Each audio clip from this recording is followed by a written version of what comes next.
Coachella was literally one of the worst experiences of my entire life. I had never been before. This was my first time going, and it really is as bad as people say it is. And the worst part was actually the interaction with Chapel Roan. So, first of all, the people stink exactly like they say they do. Everyone there smells like horrible BO. Now my Coachella experience turning out to be the horror stories I'm seeing all over my timeline. Y'all, I'm supposed to be going to weekend 2 of Coachella with my best friend, and she got 2 tickets. She calls me today. Mind you, we just got the hotel the other day. I just went shopping. She calls me while I'm in the fitting room.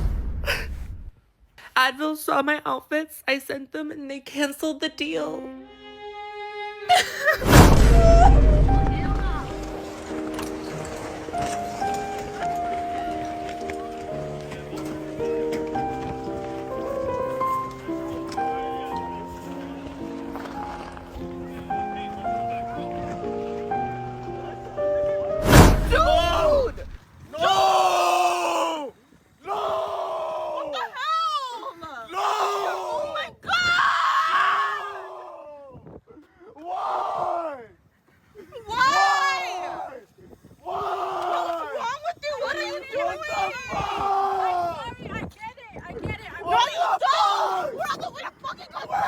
Hey guys, welcome back to another video. If you're new here, welcome to the channel. So glad you found us. Now, if you didn't make it to Coachella this year, honestly, consider yourself lucky. The story times and experiences I'm about to share are seriously unsettling, and some of them are downright scary. Before we dive in, if you haven't already, please give this video a like and subscribe to the channel. It truly means the world and helps more than you know. Alright, with that said, let's get into the stories. Everything works out for me even when weird ass girls don't want it to, and here's my Coachella day 1 horror story. There's a video back in March about how I wanted a group of girls to go to Coachella with, or just a group in general because none of my friends were going to Coachella. But I ended up staying with a girl because she had DM'd me on Instagram, and y'all know how Instagram DMs work. If you're verified, it just kind of shoots to the top. I had so many DMs that I was like, okay, trying to sort through them, and I also didn't want to have to like stay with somebody that I couldn't meet in person before. We decided vibes are good, so we're going to book a hotel room together. I'm totally okay with driving, and so I pick her up and I drive to Coachella. On the drive to Coachella Valley, it was already like kind of off because the entire time she was complaining, but I'm trusting because you have social media presence that you're going to be fucking normal.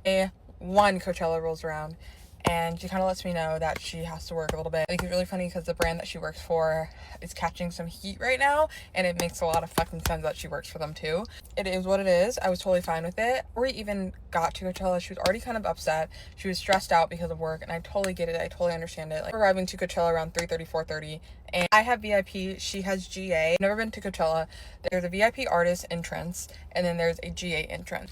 But I was like, hey, just text me, call me, or whatever it is, and then we'll decide where to meet, and then we'll meet there. Simple. To VIP, I really quickly find one of my friends, Kayla. We meet up. This interaction is no more than 2 minutes long. I tell Kayla that I have to meet up with another girl, and she's like, yeah, we'll come with, and meet up at the little spiral rainbow thing. And she's already like blowing up my phone. She's calling me, she's texting me, she's like, where are you, where are you, where are you? And it's only been like 5 minutes, guys. It's only been 5 minutes. We make it to the spiral thing, and she's on the phone to somebody, and she's clearly visibly upset on the phone. She sees me, kind of ignores me, and I'm like, okay, cool. Kayla and I start taking photos, obviously offering to take her photos. She's already has an attitude with me. I'll take photos for you, no big deal. She shoves her G7X into my hands, and so I just kind of clock it. I'm like, okay. They're taking photos. I'm like, hey, do you want to see them? Because I want to make sure that I get your angles right and everything. And the G7X is on my wrist, and she like snatches it off so that she can see. And I was like, okay, we don't have to be rude. Again, shoves it back in my hand to take more photos of her, and then takes it away. I just think that's rude. I started just filming some more content because I'm really excited to be there, and again, it's my first Coachella as well, and she's huffing and puffing in the background of all of my fucking videos, which is why I didn't continue to post for the rest of day 1. She was huffing and puffing, and she was stomping around, she looks annoyed, and I was like, okay, like, let's try to make the situation better. Kayla looks at me and she's like, is your friend okay? Like, what's going on? And obviously I don't know if she's okay. So I'm just like trying to make the situation better. I'm like, hey, let's go get food, let's go eat, and then let's go listen to all the music. We go and get food, and we stand in line, and I like feel some conviction to kind of say that like, hey, I don't like the way that you talked to me or did things to me. So I tell her, I was like, you could totally find him being angry, but you're not going to take it out on me, and you're not going to speak to me any type of way. She apologizes and just says that she's really hangry, so that's why she's acting that way. I wouldn't know that, so I was just like, okay, if you're hungry, just let me know next time because I don't know. And she has GA, I have VIP, and so do my friends, and so we think about getting to one of the VIP sections, but we can't, no big deal, and so we move on. Summit is the surprise guest at Dewlab. We go to Dewlab to go listen to John Summit, and she's already like, I've already seen John Summit 12 times in Vegas. Well, it's my first time, and again, you have your friends here as well, just like I have some of my friends. I don't mind being alone for a little bit. I'm completely sober. It's totally okay if you want to go be with your friends. She's complained about her friends this entire time and was basically like, no, they just kind of want to use me to get artist passes. They just keep texting me. They're so annoying, that type of thing. While at John Summit, y'all know the target audience for John Summit, so you know what the crowd looks like, and she's kind of annoyed that they're bumping her, and so I offered to switch places with her. She kind of snaps at me and is like, no, and I was like, okay, I can't make this better if you don't let me help you. We leave John Summit early, go to Pasa. We leave Pasa early, get some water. Then we end up at Disclosure, and then like halfway through Disclosure set, she's like, I'm ready to go if you are. You know what? Sure. Okay, we'll go. I'm like kind of over it at this point. I feel like I've been babysitting this entire time. One of my other friends is staying in Joshua Tree but didn't go to Coachella, so I'm texting her and she's like, hey, do you want to hang out for a little bit? I was like, yeah, of course. She was like, I'll come pick you up. Amazing. It's fun. We take the shuttle, get back to our hotel, and I'm like, hey, can I have the room key? Because I'm going to go hang out with my friends. We start playing a game of like 50 questions, I swear to God. I was like, I'm just gonna go hang out with my friends. Like, I don't care what you do. You don't, like, easy. As I'm hanging out with my friends, I'm going over the day and like some of my annoyances, and I'm telling her how I'm feeling, and she looks at me and she's like, if you need a place to stay tonight, which I feel like you're gonna need it, just text me and you can stay with us. I'm only with my friends for literally an hour. I go back home, again, fully sober. She looks mad irritated. She's on the phone with somebody, and so I just kind of like start gathering my things and thinking about what I'm gonna wear for the next couple days. She phrases this as a question, and it's not a question, but she's like, I'm gonna go stay with my friends. I'm gonna figure out, so you need to figure out what you're gonna do for Sunday. The plan was to extend the rest of the trip for Sunday so that we just had somewhere secure to stay at our hotel. The hotel was originally in her name, and at this point, if I were to rebook it, because she essentially canceled her stay, if I were to rebook it, it would just be too expensive. It wouldn't be worth it. I kind of look at her now, and I'm like, okay, what am I supposed to do? And she's like, I mean, I guess I can ask my friends if you can stay with us. How inconsiderate of a person can you be? And then you also wanted to be around your guy friends for an artist pass. I think that's weird. I'm lucky that I have friends that were already up here that could help me and accommodate me. If I didn't, you would be leaving me stranded. Like, how inconsiderate of a person can you be? I don't say anything to her at this point. I pack up all my shit. I text my friend. I say, hey, I'm coming up there. I'm going to figure out the rest of the weekend at some point. I drive an hour to Joshua Tree because why the fuck would I stay in a hotel room with a girl that isn't considerate of me? You were talking shit about your friends this entire weekend. You were complaining about everything, complaining about Coachella, complaining about the music, complaining about the people. How much can a person complain? I call my friends in the morning, and then I am able to figure out a place to stay with Kayla. God sent Angel, and I had the most amazing time for day 2. But, like, protect your energy, I guess you can say. And, like, the universe always works out because literally had the best time for day 2. Get ready with me while I tell you how my friends and I were scammed at Coachella. This is kind of a complicated story, so bear with me. So to preface this, so a few months back, I bought tickets for me and my sister through the Coachella website. So we had wristbands from the actual site itself. But after asking my friend group, I found out that my 2 old roommates were going. And one of them has a connection for artist passes, which are the passes that get you right next to the stage. And I was like, okay, this would be amazing if I could bring my sister and we could both see the stage perfectly for Justin Bieber. So I was like, yes, I'll buy them. They were really, really expensive, but I was like, you know what? I'm gonna buy them anyway. So we reserved them with her friend who was out in California. And my old roommates have known him for years, and they were in a group text, texting back and forth, and everything was all good until we got here yesterday, and it was getting really difficult to coordinate how to pick up the tickets. And the guy was like, you know what? They're not available under your name anymore. Like, you're not going to be able to get them by yourself. I'm going to have to go pick them up from the Coachella people, and then you guys can come get them from me. And then the story changed to, wait a second, I actually can't go get them. My friend has to go get them. They're under his name. And so it was just this big song and dance, a different story every hour. The craziest part was that Alexis had gotten an email confirmation that we could pick up tickets under her name. And at some point, somebody changed the name, or that email confirmation was fake. We're not really sure. My roommates went to pick up the tickets this morning. They show the guy the email confirmation, and he's like, that's not what our email confirmations look like. Those tickets don't exist. I don't know what to tell you. So I think we were scammed. Apparently scams have been rampant this year because artist passes were sold at a way lower rate. than what they're going for. So like if you had 10 artist passes and you were selling them for $5, but suddenly people were willing to pay 20, they were selling them to new people that came in and offered more money. I know like 10 people that this happened to. It's really sad because, you know, we traveled many hours to get here. My sister came from Kentucky, so this is just really heartbreaking, and I'm really hoping that we can fix it somehow, but we're gonna wait to see. We've been crying all day. So now we were trying to buy them and they're going for $8,000 a piece. $8,000 for a 3-day pass. I almost got taken by the Colombia Mafia at Coachella, and I wanted to share with you guys my story. Terrifying. And I'm so sorry to my mother, who's probably watching this and like crying. So Coachella 2018, I had no money at the time and I wanted to go to Coachella, but I didn't want to pay for it. At that time in my life, I was very much in with the promoters, party crew, like the LA models, nightlife. I was trying to use our promoter to get us free tickets. Like a promoter is someone who gets paid to bring hot people around older rich men is generally how it goes. But a lot of people pay a lot of money to be surrounded by beautiful people. We got a call from our promoter and he was like, hey, I actually have somebody for you. Some girlfriends that you know went with this guy last year and he's safe and like trustworthy. I loved my promoter at the time. Like I thought he was a good person. So essentially he had someone pay for us to go to Coachella with them. The only caveat was that we had to stay with these guys at their house. And I was like weirded out by that, but I was also like, it'll be fine. Like the girls can all stay together. We don't have to give in to anything. Open up the door, looks me up and down, and then told me that I was going to sleep in his room with him and that my girlfriend was going to sleep in this guy's room and then this guy's room.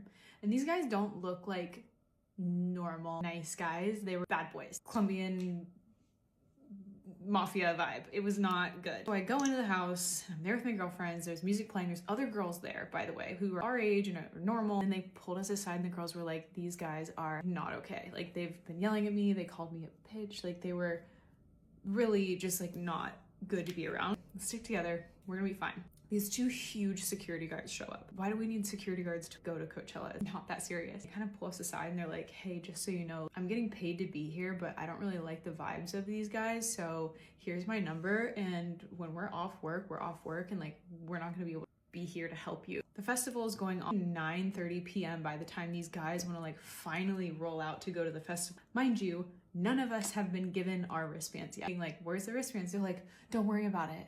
Like, we'll give them to you on the bus on the way. So we get on the bus.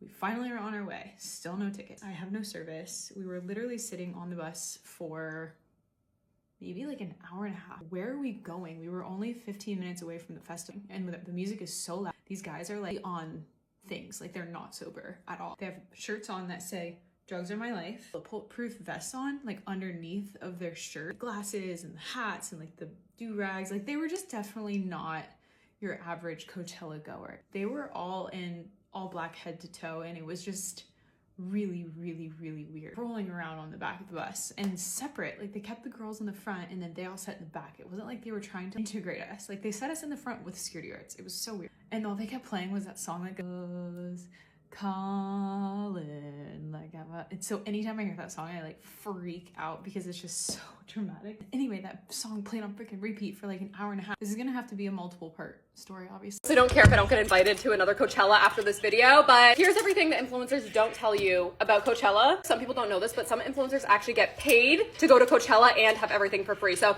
I've seen influencers get paid anywhere from like 10 to 20K. I got invited with a brand. I'm with SeatGeek, which is so exciting. You're invited to go with a brand. The brand will pay for not only your wristband, which is usually one of the nicer wristbands, like a VIP, or like the artist backstage wristband. 2, they'll pay for your hotel and flights, and some will even pay for like Uber codes and food. A lot of the influencers have deliverables to do, so that means they're posting either stories tagging the brand, actual videos that you see on your feed. It sounds so fucking dystopian, but at these influencer only events and gifting suites, alcohol's free, food is free, clothes is free, products that you can grab are all free. There's literally different gifting suites all weekend long, all day long. Some people walk away with like 10 bags worth of stuff depending on like how much shit they're grabbing. Also, some people who go to Coachella don't even have the Coachella wristband to actually get into the event grounds. People who will just go to the gifting suites, events, Revolve Fest, like all the other events, and not even have a way into Coachella. They'll just like pretend that they're at Coachella. Also, some of your favorite influencers are just like fucking rolling on like whatever drug. They call it the Influencer Olympics for a reason. TikToks are being made 24/7. People are vlogging, taking pictures, videotaping themselves. Like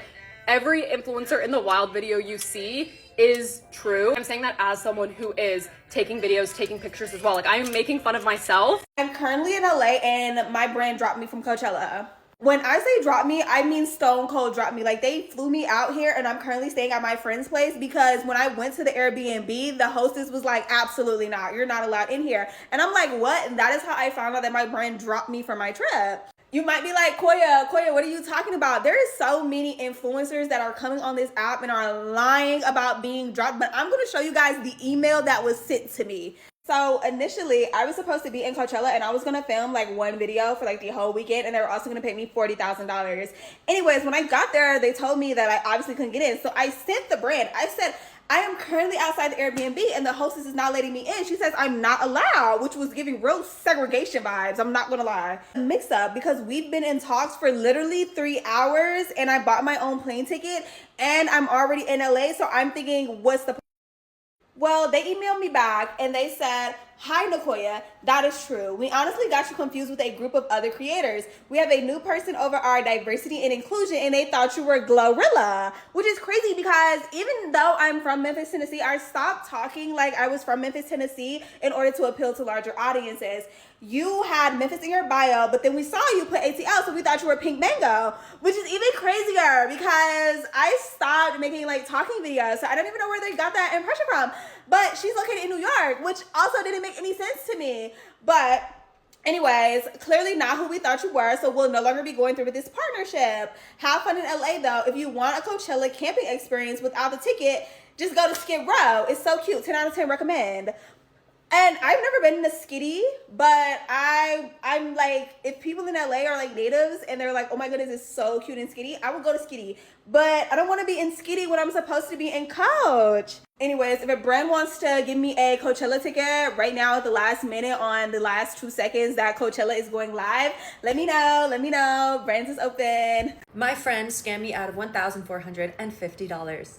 I've tried to shoot this video so many times, but I was just so angry in every single video, so here we go again. So 3 months ago, back in October, I'm hanging out with my friend Tiger Lily, and I get a text from our mutual friend, let's call her Lisa, saying, hey, my friend is actually selling Coachella tickets. They're VIP. I immediately thought of you and Tiger Lily if you would like to buy them. I'm like, wow, that's so funny. I'm actually with Tiger Lily right now, so I show her the text. Obviously, we got all excited, but again, we're like, this is too good to be true. Artist passes, VIP, like, we need more info. So this friend of Lisa's who's selling the tickets, her name is Ari, and Ari happened to be a friend of Tiger Lily's. Like Tiger Lily had met her a few times. We're like, oh, okay, wow. We know these people. We're not gonna get scammed. These are like mutuals of mutuals. So Lisa ends up telling us that Ari's mom works for Live Nation, and because she works there, she gets free tickets. So she's selling these free tickets to us. So at first we're like, oh, well, she's making a huge profit off of us if she's getting these tickets for free and selling them for $725. But again, a regular Coachella ticket is around $700. And for a VIP Coachella ticket, we're like, okay, that's, let's do it. Why not? This is somebody we trust rather than buying it off of somebody we don't know online. So then Lisa mentions that there's only 5 tickets available and that if we want to get them, we should get them ASAP before somebody else buys them, but that she's not getting her ticket yet because she's unsure if she can go because of her work schedule. So after some back and forth, Lisa says, I'm going to put everyone into a group chat. So she puts us into a group chat with Ari, Tiger Lily, me, and Lisa. We're all in a group chat.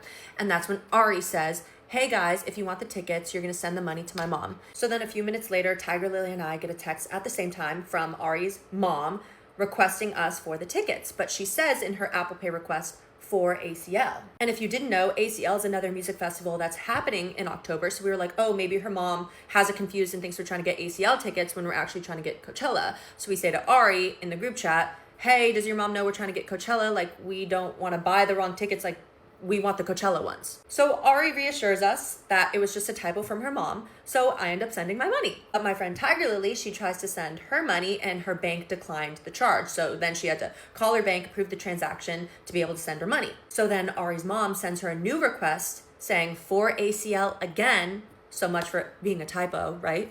For ACL again, and then says, was invalid, sir. Calling Tiger Lily a sir. So immediately we're freaked out, red flags everywhere. I'm like, I just sent my money. Oh my God, no, no, no, no, no. So we text our friend Lisa privately outside of the group chat being like, she just called her sir, typos 2 times. Like, what's going on, girl? We're freaking out. So our friend Lisa, these are her words, not mine, says, oh, her mom is Filipino. You know, her English isn't good. She made a typo. Like, sometimes they mix up ma'am and sir. And we're still skeeved out. So again, we asked Lisa for some more reassurance. We're like, Lisa, are you sure, like, that we're not getting scammed? Is everything okay? She reassures us again, being like, no, girls, this is my friend. You're not getting scammed. And also, if you do get scammed, I will personally give you the $1,400 myself. We're like, okay, why would our friend put $1,400 on the line? So we both send our money. We both send $725. And a few minutes go by, and we were supposed to receive this email confirmation from her mom. And of course, we received nothing. So we're like, hey, what's going on? We ask Ari. Ari ends up texting us saying, hey, my mom's actually in a meeting right now. When she goes on her lunch break, she'll send you the confirmation. We're like, oh no. So Tiger Lily texts saying, oh, when does she go on lunch? Like, when can we expect it by? She doesn't answer, so we try calling Ari, and she declines our call and then texts right after going, yes, I'm at work. You were just texting us like that 2 minutes ago, but now apparently you're at work and can't answer the phone and can't text back. So we text our friend Lisa again, being like, hey, Lisa, we're a little freaked out here. Like, we're worried. I don't know what to do. Lisa again calms our nerves and says, don't worry, you're not going to get scammed. Her mom's just busy. You'll get your tickets. Like, so an hour goes by. We don't hear from either of them. We don't get an email. And then we get a text from our friend Lisa. She texts, guys. Immediately my heart sank. I'm like, oh no. I call her immediately. So I'm on FaceTime with Lisa, and this is when she decides to drop the bomb. This is when she decides to tell us a very vital piece of information that if we knew right in the beginning, we would have never, ever, ever, ever, ever sent our money. Lisa decides to finally tell me that she got a text from this random number for the first time ever that day saying, hey girl, it's Ari. My mom's selling Coachella tickets. Do you want to buy them? Our friend Lisa read that text. She fell for the scam, believed it was her friend Ari. So Lisa fell for the scam and then passed the scam on to Tiger Lily and I. So we're pissed, and we have every right to be pissed because we're out $1,450 and Lisa's out none. And Ari has all our money. Because me personally, if I got a text from a random number trying to sell me Coachella tickets, I would have immediately known it was a scam, or would have tried to reach out to that friend in another form, like DM them on Instagram being like, hey Ari, is this your phone number? Or Snapchat of them, hey Ari, is this your phone number? To confirm before somebody is sending them $1,450. I would have done a little bit of confirmation. I just wish that I knew that our friend Lisa never had that number saved in her phone, because we would have never sent the money, right? Like, I would have known to be like, Lisa, no, this is a scam, and stopped her. But the story isn't over yet. I digress. So Lisa's like, oh my gosh, try to get the money back from your bank first, and then, I'll try to give you your money back, but reach out to your bank. So Tiger Lily and I both bank with Chase Bank. So we reach out to Chase Bank, and both of us get our claims denied, and both of us get banned on Apple Pay. So for anybody who has Chase Bank, just know that if you get scammed, they will ban you to protect you from getting scammed again, which makes sense. Chase Bank is probably like, you girls are so stupid. We're banning you from Apple Pay so you don't lose any more of your own money. So now we're out $725 each, and we're both banned on Apple Pay forever. Trust me, I tried to call Apple and they said there's nothing they can do. So our friend Lisa, she felt really bad. She's like, I said I would give you your money back. This is my fault that you fell for the scam. I will pay you guys back half. We're like, okay, half. But now it's almost February. It's been over 3 months, and neither of us have any of our money back from our friend. Of course, not from the scammer. Of course, not from Chase Bank. So if anybody has any Coachella tickets, specifically a brand that wants to send me to Coachella, because I'm not buying a Coachella ticket off of anybody and getting scammed again. Sorry, learned my lesson. Let me know. I went to Coachella, aka Beaverchella, for the first time and also the last time last week. Let's talk about it. Let's debrief, okay? The fact that it's literally been 3 or 4 days since I posted my last TikTok, I genuinely needed to decompress after Coachella. That was the most overstimulating, insane experience of my life, and that's why I say it was a once-in-a-lifetime experience. Like, I truly don't really have a desire. I do not have a desire to go back to Coachella unless the only thing that will ever get me out to Coachella is Drake. If Drake performs, you will be seeing me there, okay? Anyways, so I was invited with Medicube, and they gave us artist bands. We had a little glow-tel, which they rented out an entire really cute vintage hotel for all of the Medicube creators. Now, I personally was not paid to go to Coachella. I know a lot of people get like tens and thousands of dollars to attend and like do different posts. I just went with Medicube. I posted like one little get ready with me. And that was that. I don't know if other people were paid for it, but I personally wasn't. I just kind of wanted to go to see Justin Bieber and Sabrina Carpenter. I also have always said, like, I will never go to Coachella unless I'm invited with a brand. Like, I don't want to figure out accommodations. I don't want to figure out how to get into the festival, because when you go with a brand, everything is just like a lot easier. You have shuttle service that gets you directly like straight into Coachella, which is only like a 5 or 10 minute walk from where you get dropped off to like the main stage. And also having artist passes just makes sure you can like bypass everything. There's like free water and snacks and stuff like in the VIP artist pass area. You're kind of like hanging out with your peers and celebrities and artists, and really it's cool. And you get like a closer access to the stage as well, so you're not like shoved into GA. However, for majority of the performances, it was fine. Like, there was space, like, you can enjoy yourself. For Justin Bieber, it did not matter if you were in GA, artist, VIP, everybody was sardines up in there, okay? Everybody. I stood in one spot for an hour and a half in cowboy boot heels, and people, I'm telling you, it was gridlock. People were still trying to shove their way inside so they could be front row. Like, it was rude. It was so rude. I feel like there should be concert etiquette. People did not have that, okay? The dust was definitely dusting. Your feet definitely hurt. So should I have worn sneakers? Yes, but I wanted to commit to my fits, and I wore my cowboy boots with some Dr. Scholl's inserts. And honestly, it really helped. My feet were still sore, but I feel like they would have been sore if I wore sneakers anyways. So all the stuff you hear about, like the walking, the hydration, all that, like, definitely take those tips in, but that wasn't like the shock factor for me. For me, it was the sheer amount of people. I have never in my life been surrounded by that many people, aside from another religious place that I've been to that I won't mention, because astaghfirullah, me mentioning this in Coachella video should not happen. But it truly was giving that level of people. I think the one thing that I feel like would have made my experience better is if I actually had a +1. So a lot of the times, at least with the brand that I was with, they didn't allow a +1.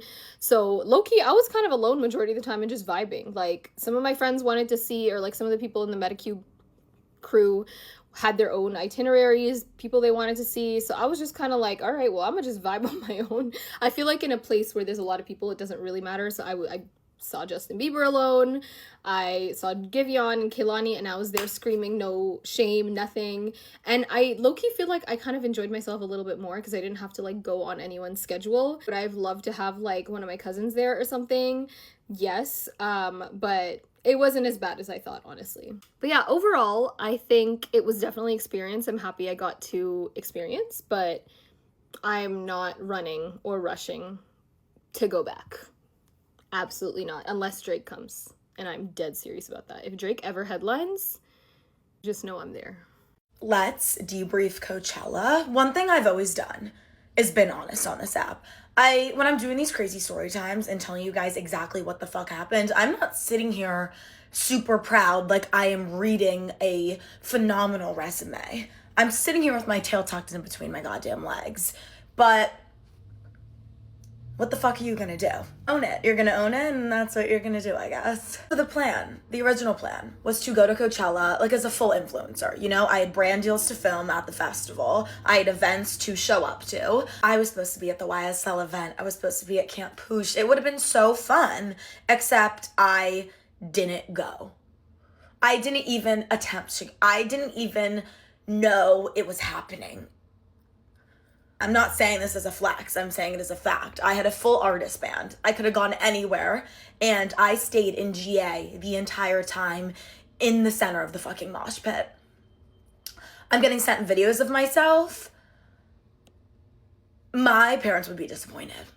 And my parents have seen it all. And my parents would actually... So if I say things exactly the way it happened, this video is going to get shadow banned and my account probably will be deleted. So I'm going to save the explicit details for the podcast. But I started drinking, no exaggeration, at I think before 8 a.m. every single day. Because I would wake up still super drunk. I'm not saying this is a flex. Again, I want to put that out there. What's it called? Disclaimer. I'm not proud of this, okay? I'm just saying what happened. I would wake up, still be completely blacked out, and then would just continue to drink and didn't remember absolutely everything, did every single extracurricular under the sun. As much as it was incredibly fun, it's like you went to Coachella to listen to music. I couldn't tell you one like, people are playing videos. I'm like, oh my God, you heard that song? They're like, babe, you were right there next to me. No, actually I wasn't. No one was fucking home. So then, going along with the waking up every day still drunk, I woke up on Monday morning still drunk and proceeded to bring a man home with me.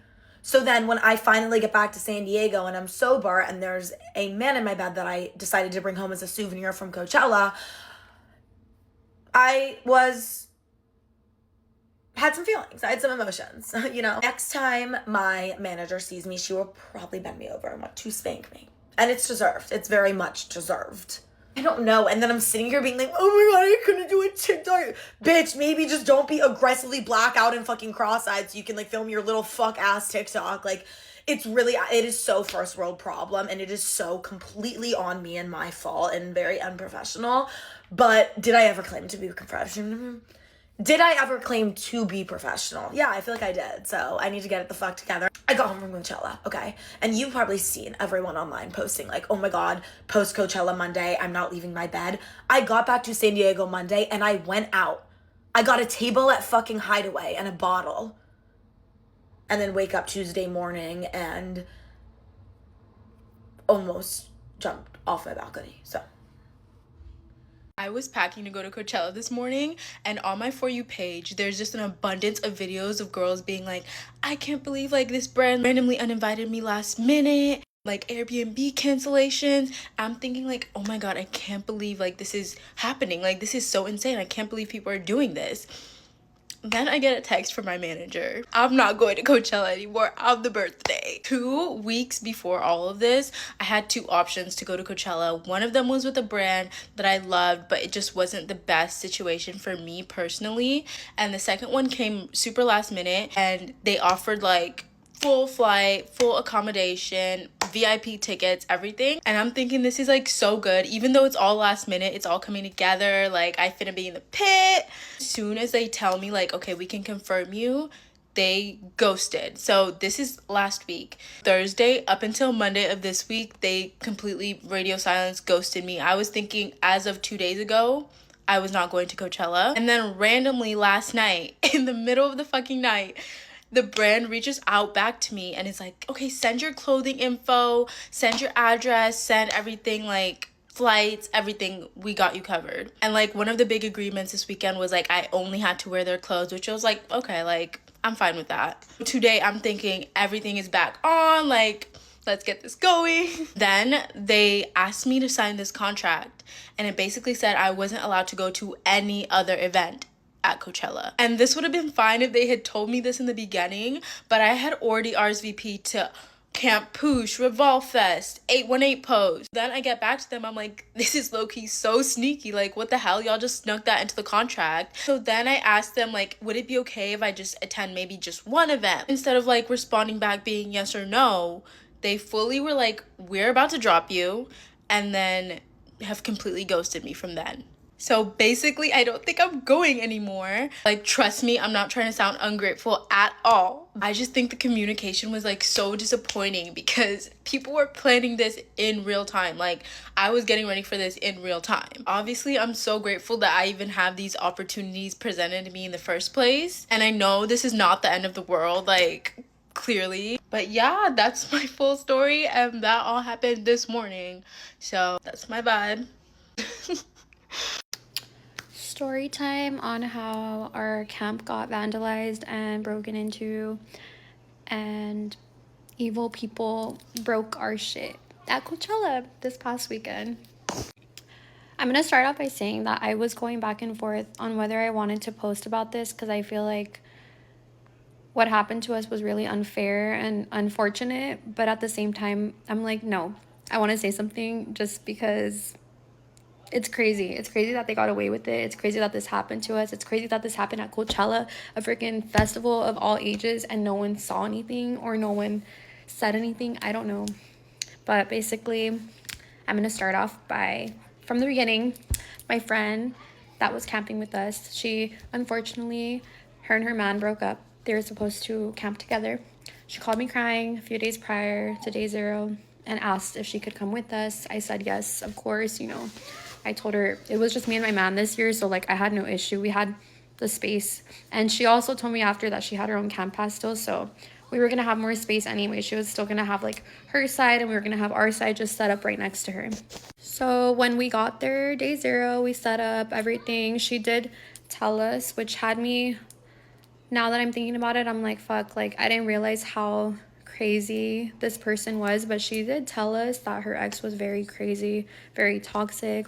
He was messaging her saying like threats that he was going to ruin her Coachella because he knew how much it meant to her, and just like all these things. And she did tell us like that she wanted to cover her car with like a tarp because she was scared that if he saw her car that he would do something to our camp, which at the time I was like, girl, no, like it's Coachella, like there's always people walking by, there's always security, there's no way that someone would even take the time to walk around and look for a car in this heat. Like who's gonna walk around and have time to do that? Like if you have time to do that, you're there for the wrong reasons. Like why are you even here? But we did cover it for precautions because she felt more comfortable doing so. So we had an extra tarp that we covered her car with and had it like that all weekend. So we do that, day 1 comes. We had sandbags on each pole. We had stakes on each pole. We had double sandbags this year, actually, because just in case. And this is our 3rd year camping, so I don't want to hear anyone saying that we don't know how to set up our camp, even though I already know there's going to be those people. But believe me, like, we know what we're doing. Year 1 that we went 2 years ago, the wind was so much stronger. And if you were there, you know what I'm talking about. That wind was, like, crazier than what it was this year, and our shit did not fly away, and we had the same exact setup. If anything, we had more stakes in this year. But yeah, so day 1 comes, we go in, everything's fine. Our friends did stay back because it was 4 of us, 2 girls, me and my man. They stayed back because they were still getting ready, so we went in first. We're in the Yuma, everything's cool. They text me that they're coming in now, that they're finished getting ready, they're on their way to meet us in. And then maybe like an hour or so after, our other friend that's camping texts us a picture and says, you guys need to come back, your camp is fucked.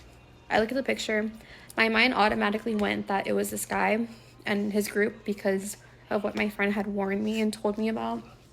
So I start freaking out, and like I go back with my man and I called my friend and I told her like what was going on. And we go there first and we see the mess, and what had me really like believing that it was people and not the wind too is because the way that everything was laid out was just very questionable. Like we had the sandbags, like I told you, on all the 4 poles.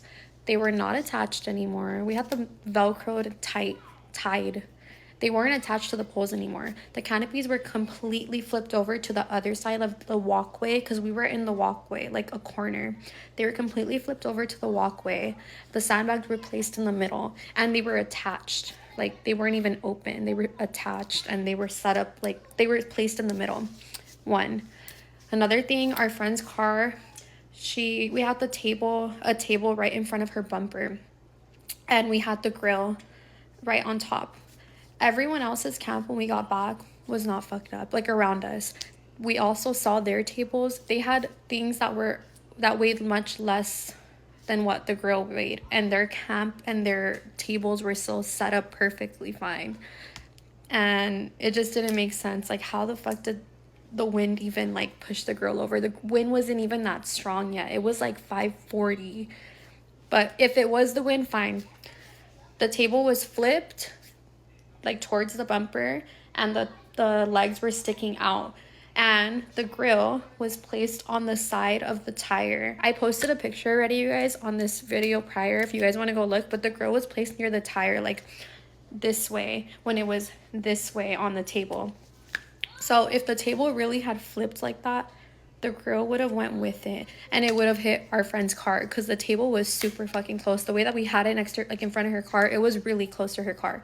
So there was no damage on her car. Like, it just didn't make sense. Like, these certain things that we saw, how everything was laid out, very questionable.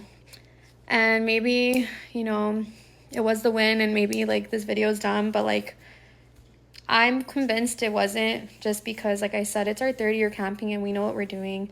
The time that we got back and saw everything, everyone's camp wasn't even fucked up like that. Like, it wasn't until later in the night that we did see everyone, like, a lot of people's canopies, like, flown away and stuff, which, you know, the winds are strong. I understand that.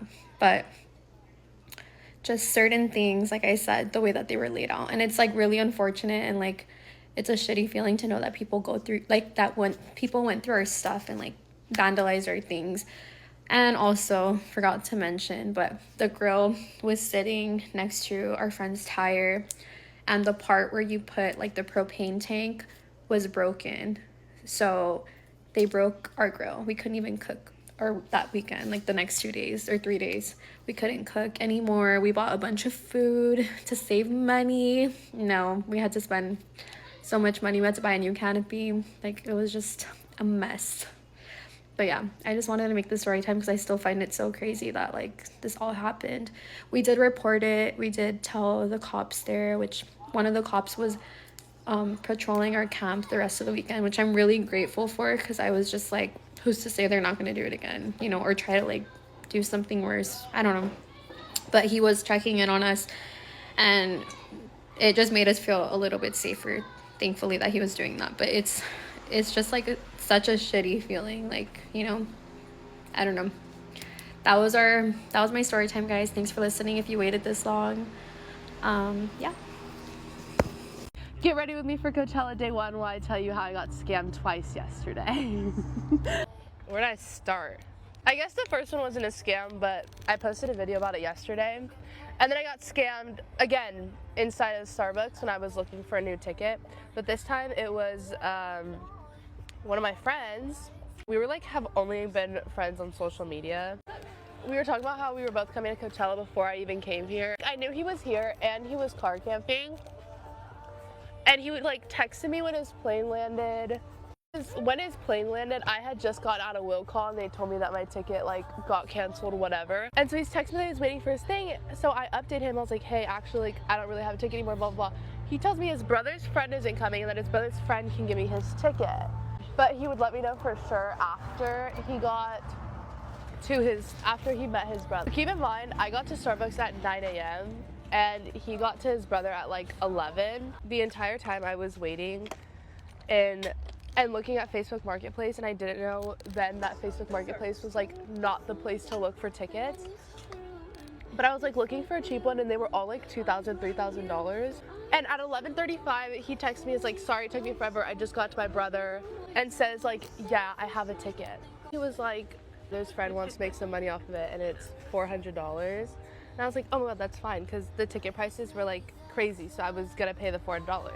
I agreed, and he texts me, like, 5 minutes later and is like, okay, don't worry about it. Like, I texted him, we're working on transferring the tickets right now. So then he told me not to worry about paying the $400, that he was gonna take care of it and that they were transferring the tickets. Keep in mind, at this point, I had already been at Starbucks for 4 hours, like, waiting because I can't even get my stuff from the campground because I don't have a Coachella ticket to get in. Okay, so then he tells me that he's going to, like, a wristband booth to figure out how to get it under his, off of his friend's name and onto his, because under AXSS it was under his name, but then under Coachella it was under his name. I don't know why they didn't just transfer it to me in the first place, but they transferred it to him, and then he was going to transfer it to me, but then they didn't let him transfer it to me. So basically, because the tickets were under his name, I couldn't go get the wristband at will call because he had to come with me. So 1 o'clock comes, 2 o'clock comes. He is still helping his friends, his family set up, and he can't come with me to will call. And I also offered to Uber him to will call so that he didn't have to pay because it was, like, 10 minutes away drive. At 2:30, I called and asked him, like, hey, like, what's the update?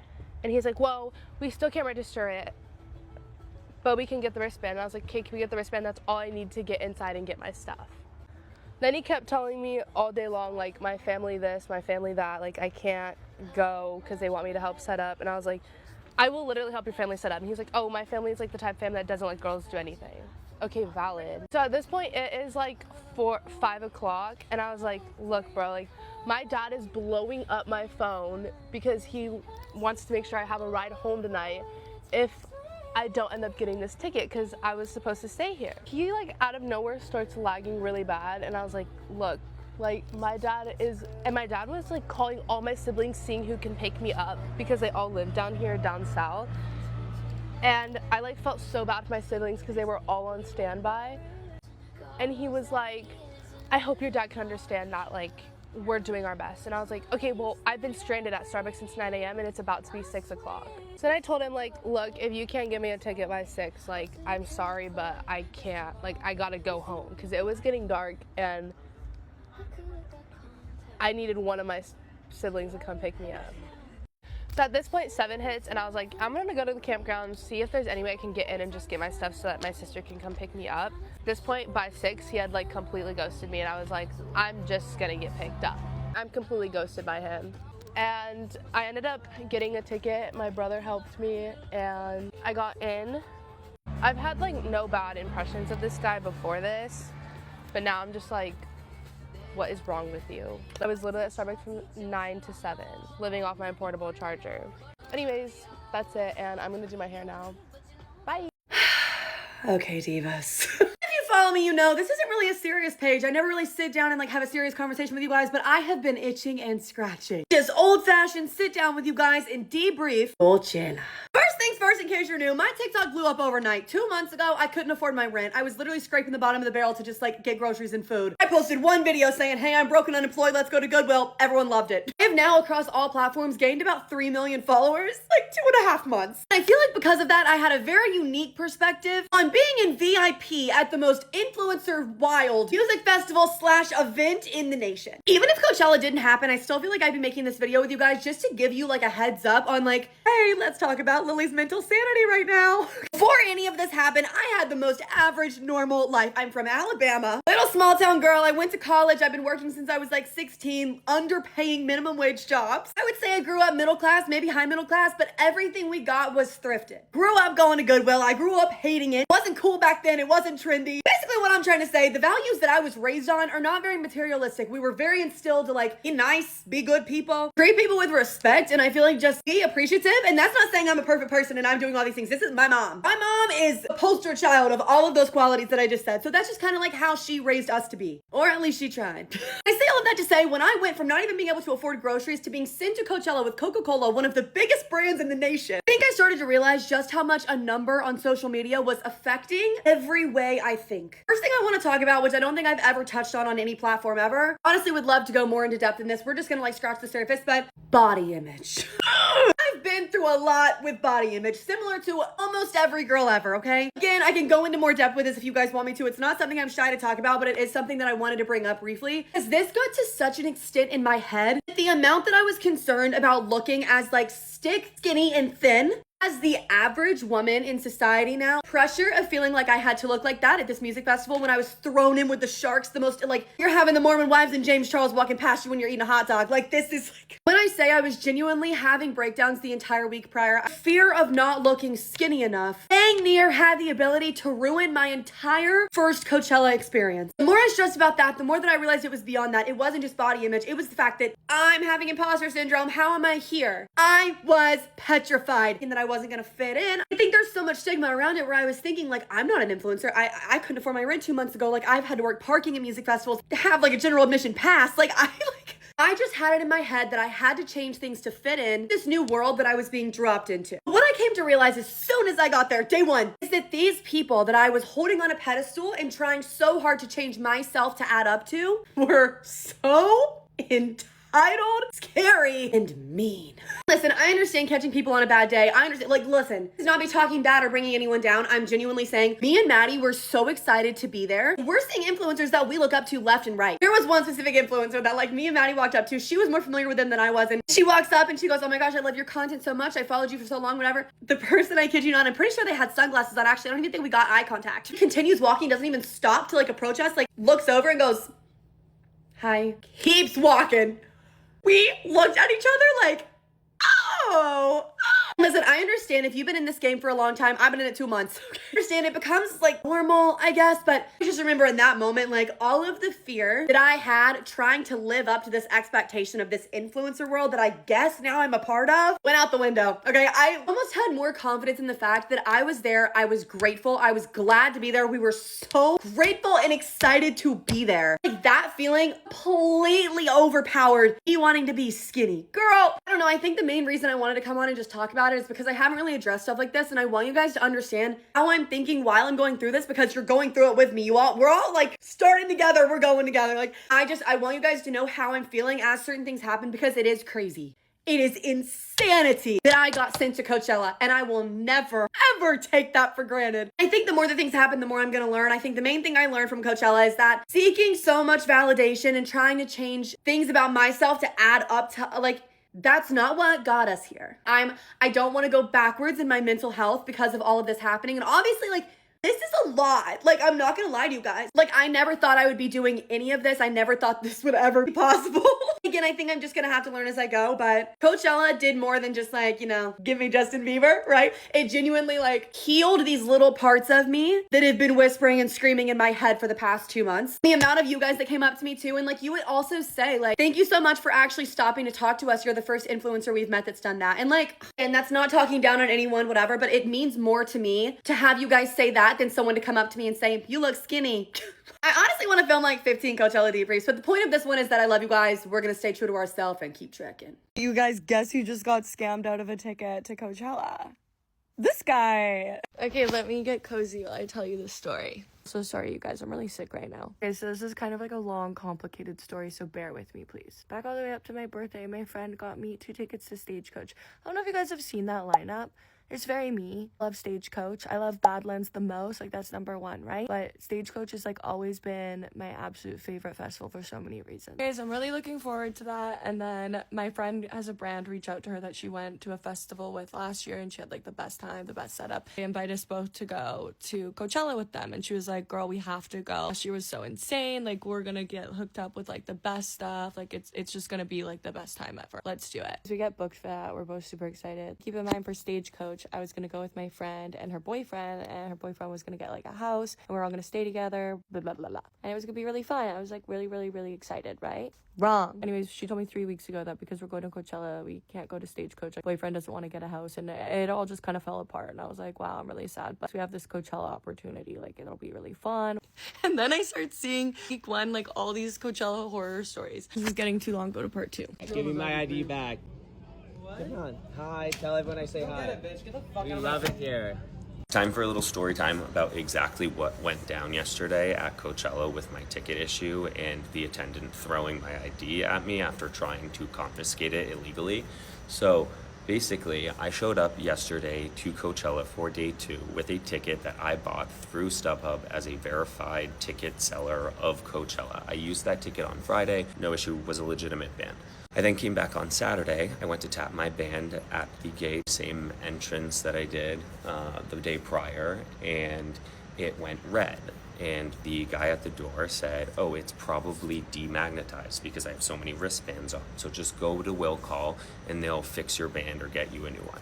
So I go to Will Call and they tap my band and they tell me that the band was reported as lost or stolen and that it is no longer valid. It means that whoever originally bought the ticket and sold it to me has now claimed it as stolen, basically reclaimed it.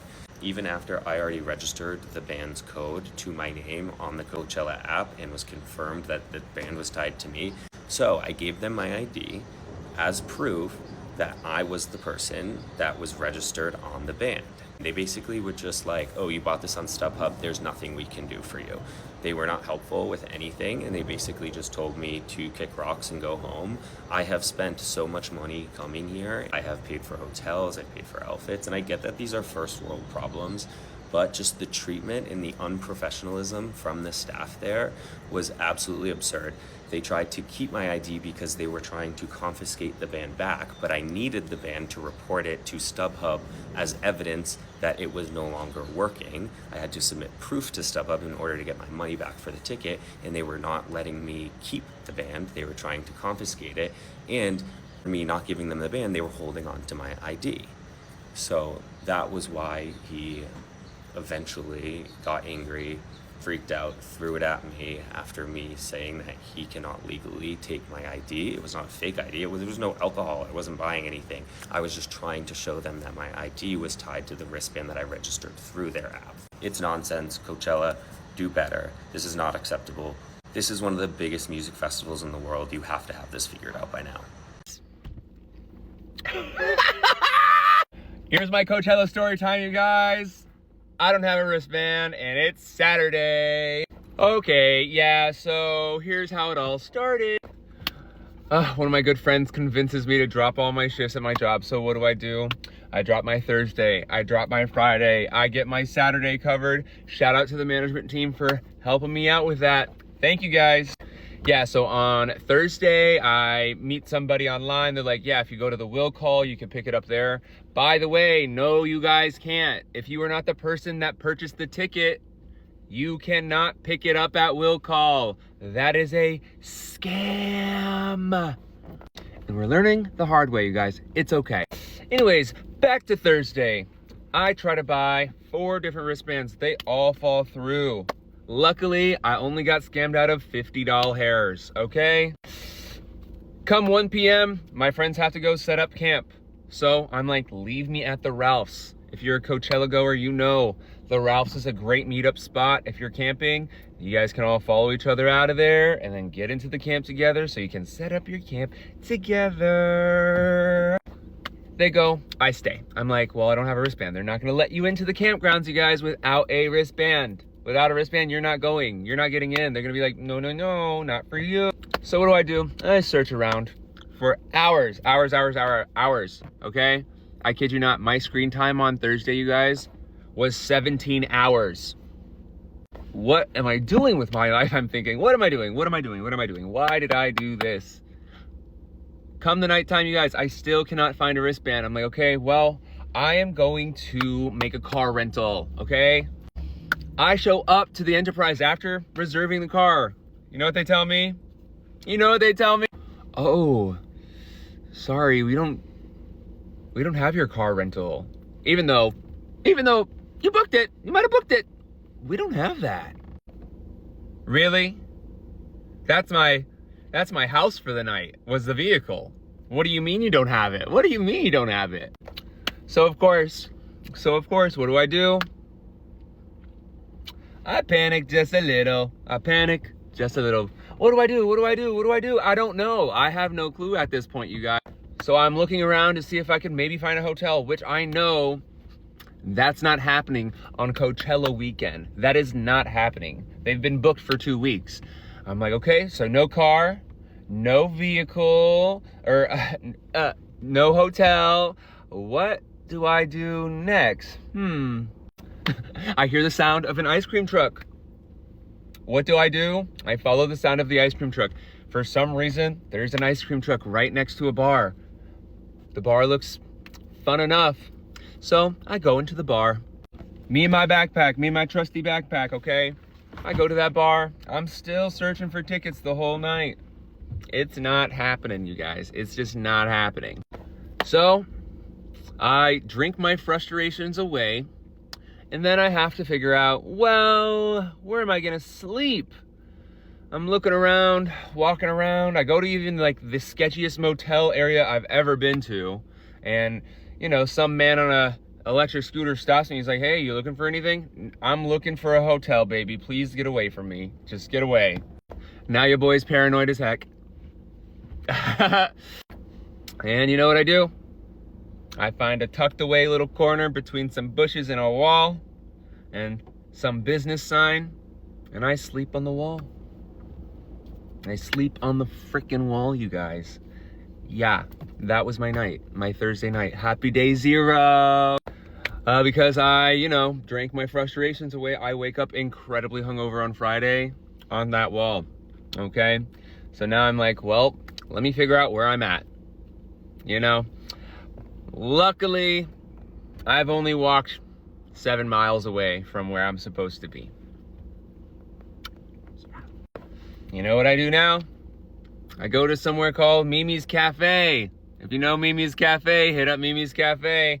I was at Mimi's Cafe for 5 hours, charging my devices and contemplating my life. Why did I do this? Why do I always do this? What's wrong with me? Is this my life? Is this who I am? Perfect. And I think there's hope at the end of the tunnel. There's some light. There's some light. There's some light. Somebody is like, I'll be there at 3:30. I have a wristband. You can buy it for $2,000. I cave. I'm like, fine. Meet up with me at the Mimi's Cafe. I have money. You have wristband in hand in an unopened package. So I trust him. He's the only person I've trusted this whole time. That's about 1:30, maybe 2.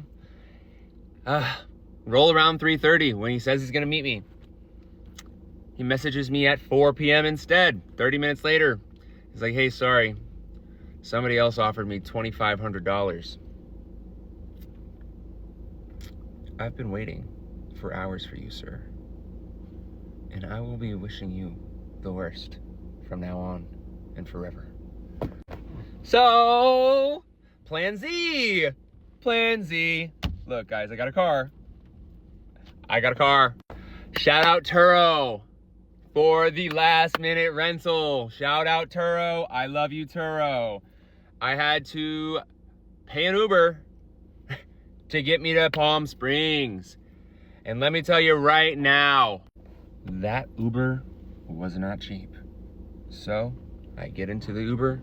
I say, hey, can I cancel this ride since you technically took too long, and then pay you $45 cash instead of the $80 that it would have cost? And he goes, well, let me see how much I would have made. And he looks at it and he's like, yeah, we can do that. Because he was only gonna make $35. So he's making an extra $10. It's hard out here. So now I'm in Palm Springs. And it's currently Saturday. And because I got to sleep in a car, I honestly got some really good sleep. So wish me luck on day 2 of Coachella of trying to get a wristband, you guys. Guys, while I get ready, I'm gonna tell you guys about my situation right now. I bought a ticket from, some girl I went to high school with posted that her friend or cousin, I don't know, she posted that that person she knew was selling a ticket. So then I was like, ooh, I DM'd her. Anywho, we exchanged information. I paid for the ticket.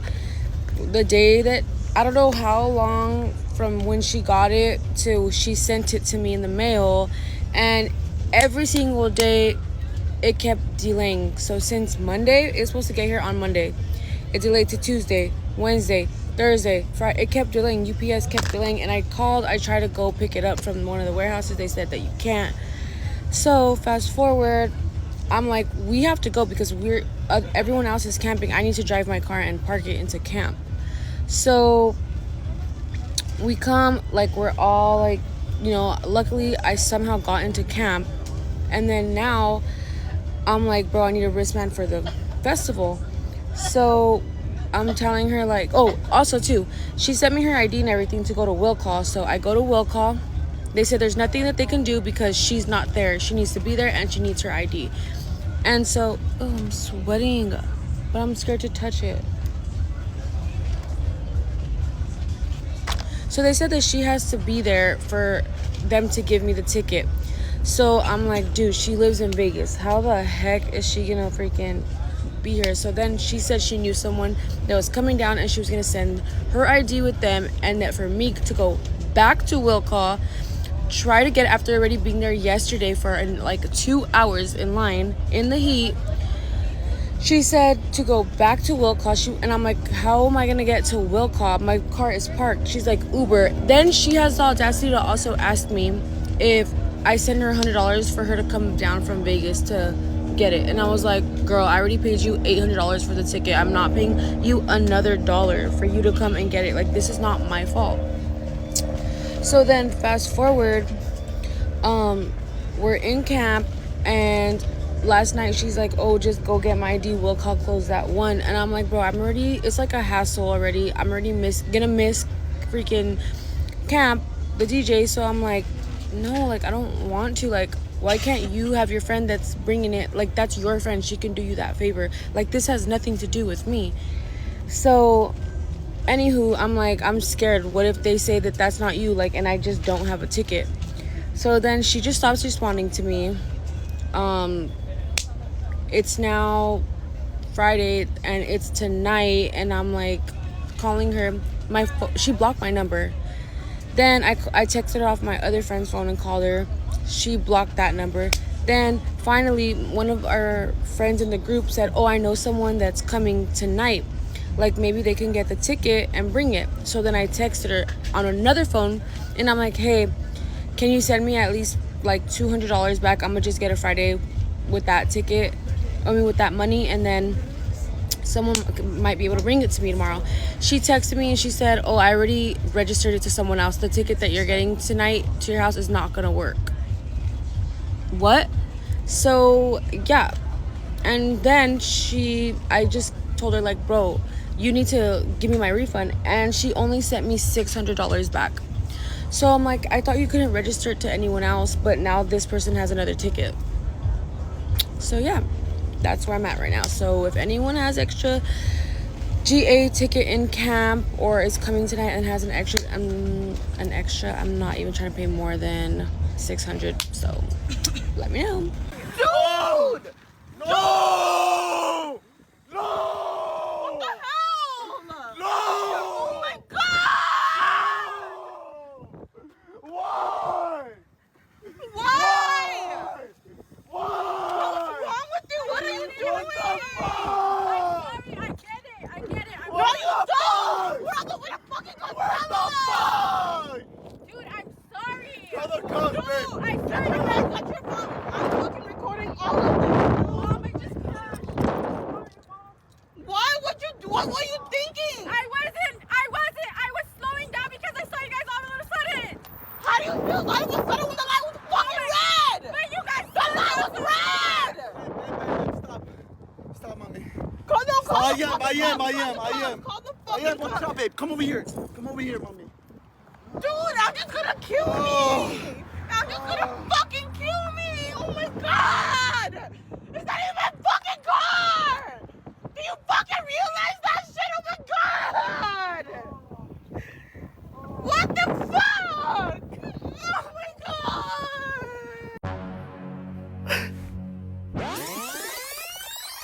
You guys, I just found out I'm going to Coachella tomorrow. So let's do some Coachella prep together. So I have a stylist on the way right now and she's bringing me a bunch of pieces that we're gonna try on together. Okay, this was the first look. You guys, I am obsessed. The stylist got my vision entirely and she completely ate. This is a vintage archival tee paired with these really cute jeggings and I am obsessed. You guys need to run, don't walk to get some of these pieces. The stylist charged me $6,000 for all these looks and I know that seems like a lot of money, but to me it's not. So this look, oh my God, you guys, this one hugged my body in all the right places and I felt so confident. And guys, this bag, I mean, come on, the stylist tore. Here's her at, I'll put it on screen. Y'all, this is the aftermath. Coachella is no joke. Okay, I just finished trying on all my outfits. That was so much fucking work. You guys don't understand. But you guys are making me do this. Okay, now I need to go do my nails, so let's go.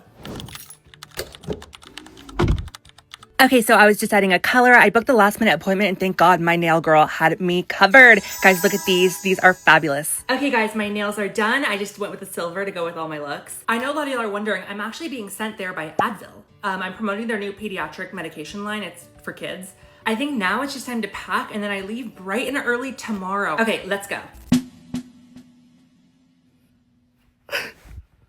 Advil saw my outfits. I sent them and they canceled the deal.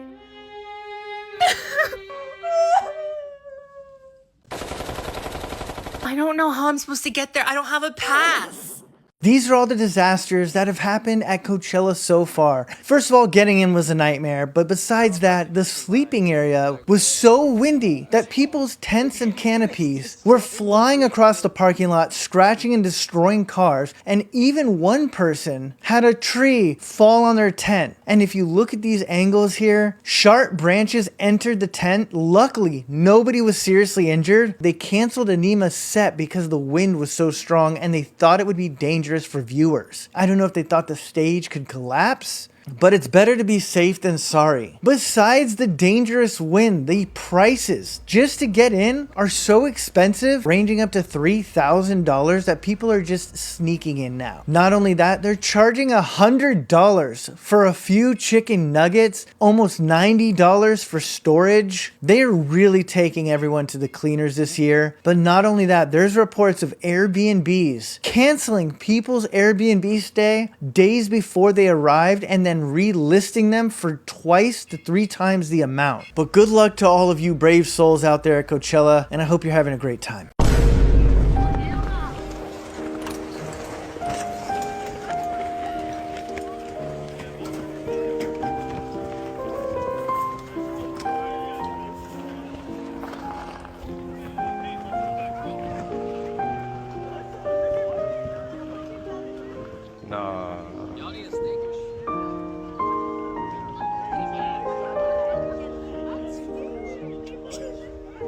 Damn.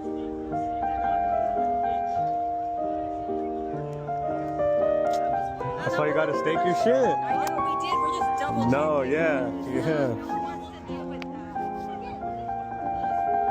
It's not even. Oh, it's not even as strong as last night though. Damn. Yeah, last night was so strong, and then maybe it loosened everything. Now my Coachella experience turning out to be the horror stories I'm seeing all over my timeline. Y'all, I'm supposed to be going to weekend 2 of Coachella with my best friend, and she got 2 tickets. She calls me today. Mind you, we just got the hotel the other day. I just went shopping. She calls me while I'm in the fitting room, and she goes, bitch, I just opened up the tickets and it's only one ticket. I said, what? Look again, girl. Mind you, me and her have been talking every single day, seeing everyone's horror stories, and we're like, woo, I hope that's not our Airbnb. Woo, I hope that doesn't happen to our tickets. Woo, woo, woo, woo, woo. We're them. Now that I think about it, things were going way too smoothly last minute for nothing bad to happen. So I guess I'm still leaving in 48 hours, and we're praying to find another ticket. Coachella was literally one of the worst experiences of my entire life. I had never been before. This was my first time going, and it really is as bad as people say it is. And the worst part was actually the interaction with Chapel Roan. So, first of all, the people stink exactly like they say they do. Everyone there smells like horrible BO. The second thing is the people don't know what they're doing, the people that work there. You ask 3 different people for directions on where to go, and 3 different employees will tell you 3 different answers. Doesn't make any sense. So I was watching, as you can see right here, Children of Chandra, right? And they were performing, and then they brought Chapel Roan on stage. Well, the Jumbotron screen thing showed me, like they put the camera on me, like they wanted to bring me on stage. And so I went up anyway because I was like, whatever, right? Well, my little sister is a big fan of Chapel Roan. And so I was like, well, I'm going to ask her for an autograph, right? So I asked her for an autograph, and she goes, only if you remove your hijab. And I was like, but it's my faith. And then she aggressively ripped it off my head, and then she spit on it and then stomped on it on the ground. Then she had everybody boo me off stage and spit on me as I just left. So I left early, not going back. It was one of the worst experiences of my life. Coachella has never just been a music festival. It's a pressure cooker. And the more you zoom out from the headliners and the viral sets and the fashion moments, the more you start to see what it actually does to people and what kind of people it attracts. It's a place where the best and worst of human behavior get amplified under the same desert sun, and 2026 was no exception to that pattern. If anything, it was one of the more revealing years in recent memory, not because of what happened on the stages, but because of what happened around them. Take the story of the girl who drove someone she barely knew all the way to the desert, genuinely trying to make the experience good for both of them, only to spend the entire day being snapped at, huffed at, and ultimately left without a place to sleep. She wasn't naive, she was generous. She saw someone in her DMs who seemed cool, made a judgment call, and extended real hospitality to a stranger. And generosity at Coachella gets treated like a resource to be extracted rather than a quality to be appreciated. The girl she drove was stressed about work. Fine, understandable. But the moment you start taking that out on the person who literally gave you a ride and a roof, you've revealed something about your character that has nothing to do with Coachella. The festival just gave it a stage. What's interesting is how quickly the universe course corrected for her. She ended up in Joshua Tree with real friends, having the actual experience she came for. She protected her energy, packed her stuff quietly, and drove an hour through the desert at night rather than stay somewhere that felt wrong. That instinct was right. Coachella rewards people who trust themselves, and it punishes people who don't. That story proved it. But it also raises a broader question about how we meet people now. How Instagram verification creates a false sense of safety. How a blue checkmark got treated as a character reference. That's not unique to Coachella either. It's just more visible there because everyone is performing a version of themselves that's slightly elevated from reality. And the gap between the curated version and the actual person tends to show up fast when you're sharing a hotel room in the heat. Then there's the ticket scam situation, which honestly should be required reading for anyone who thinks community and mutual trust still hold up under the weight of financial desperation and FOMO. 2 girls, a mutual friend, a chain of reassurances, $725 each, and every cent of it gone. What makes that story sting isn't the scammer. Scammers are expected. They're practically a Coachella tradition at this point, as reliable as the dust storms. It's the friend who passed the scam along without doing a single ounce of due diligence. Never had the number saved, didn't verify, got a text from a random number claiming to be someone she knew, and just forwarded the opportunity like she was sharing a brunch reservation, and then promised to pay them back half, and then 3 months later, still hadn't. The scammer took the cash, but the friend took the trust. And that's the part that doesn't get refunded, doesn't get disputed with Chase Bank, doesn't get resolved by calling Apple. That wound is the one that actually lasts. Coachella doesn't create that kind of carelessness in people, but it absolutely accelerates it. When tickets feel scarce and time feels short and everyone around you seems to be going, your critical thinking dissolves under the pressure of not being left out. That's not a personal failing. It's a psychological response to artificial scarcity. And the entire Coachella ecosystem runs on that energy. The fact that 2 intelligent women still caught themselves second-guessing their instincts even as the red flags piled up, the ACL typo, the sir instead of ma'am, the declined calls, the meeting that conveniently never ended, says a lot about how badly people want to believe when they want something enough. The scammer knew that. Whoever was on the other end of that fake number understood exactly which levers to pull. That's not random, that's calculated. The people running this festival are not unaware of what surrounds it.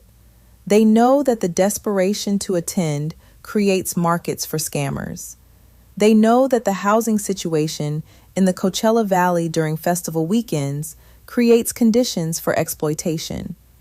They know that young women especially face specific dangers when they're trying to figure out housing and transportation and access outside of the official channels.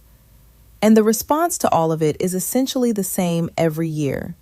A statement, a denial, a recommendation to use official channels, and then the gates open again and the cycle continues.